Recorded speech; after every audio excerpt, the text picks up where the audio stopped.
Satu hari ketika beliau sedang berkhutbah, sedang menyampaikan sesuatu yang penting, berada di atas mimbar, menyampaikan firman wahyu dan pelajaran-pelajaran syariat Allah, tiba-tiba masjid digemparkan dengan suara rintihan.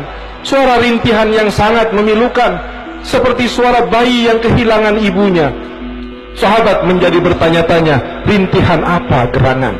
Sahabat menjadi menoleh ke kanan ke kiri, tapi tidak mendapatkan siapa yang merintihnya. Nabi SAW sedang berkhutbah, mendengarkan, sahabat sedang mendengarkan. Ketika Nabi mendengar rintihan itu, maka Nabi yang sedang berkhutbah, sedang melakukan pekerjaan penting, sedang menyampaikan wahyunya Allah, sedang mengajarkan agamanya Allah, tiba-tiba memutus khutbahnya. Turun Nabi dari mimbarnya, lalu berjalan ke sebuah arah di masjid. Lalu Nabi mendekati sebuah pohon kurma yang sudah tua. Pohon kurma yang sudah tua berada di masjid, yang biasanya pohon itu dipegang oleh Nabi, dijadikan semacam mimbar untuk menyampaikan wahyu Allah dan ajaran-ajaran agama. Kemudian dibuatkan mimbar baru oleh sahabat.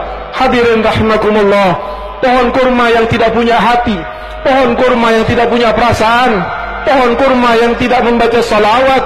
Mereka merasa hatinya teriris ketika dipisah dari Nabi Muhammad. Hatinya menangis dan merintih ketika tidak lagi dijadikan mimbar Nabi Muhammad SAW. Dan lihat bagaimana reaksi Sayyidina Muhammad terhadap pohon, terhadap yang tidak bernyawa, terhadap sesuatu yang mungkin boleh dijadikan hukumnya sebagai kayu bakar dan mubah, tidak haram sama sekali. Mungkin dipotong-potong menjadi sekian, dibuat jembatan, dibuat hal-hal yang bermanfaat, tidak ada dosa sama sekali. Tetapi lihatlah Sayyidina Muhammad, ketika Nabi Muhammad tahu bahwa rintihan itu keluar dari pohon kurma yang sudah kering, Nabi Muhammad turun dan sedang khutbah. Nabi Muhammad hentikan khutbahnya, Nabi Muhammad turun dan kemudian menghampiri pohon kering itu. Apa yang dilakukan oleh Nabi Muhammad terhadap pohon yang kering? Nabi Muhammad memeluknya bagaikan seorang ibu yang memeluk bayinya.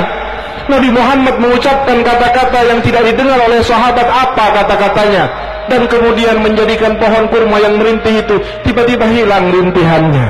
Sebagian riwayat mengatakan bahwa Nabi mengatakan kepada pohon kurma, engkau berhentilah merintih, engkau akan aku jadikan mimbarku nanti di sorga. Baru kemudian pohon kurma itu berhenti merintih. Dan Nabi kemudian mengatakan kepada sahabatnya, wahai sahabatku, jika seandainya tidak aku peluk pohon kurma itu, maka dia akan merintih sampai hari kiamat. Hadirin rahimakumullah, kita bukan pohon kurma. Kita adalah umat yang disebut oleh Nabi Muhammad. Kita adalah umat yang didoakan oleh Nabi Muhammad. Kita adalah umat yang sengaja dicintai oleh Nabi Muhammad. Kita adalah umat yang diperjuangkan siang dan malam oleh Nabi Muhammad. Maka merintihlah kalian kepada Rasulullah, agar Rasul turun dari mimbarnya dan memeluk kalian.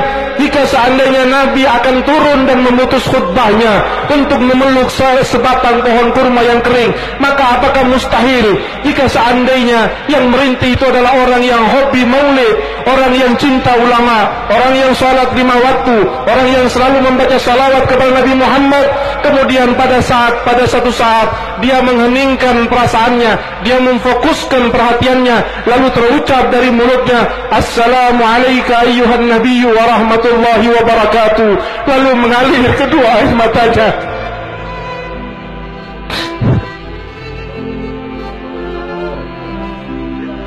Tidakkah Rasulullah akan memeluknya?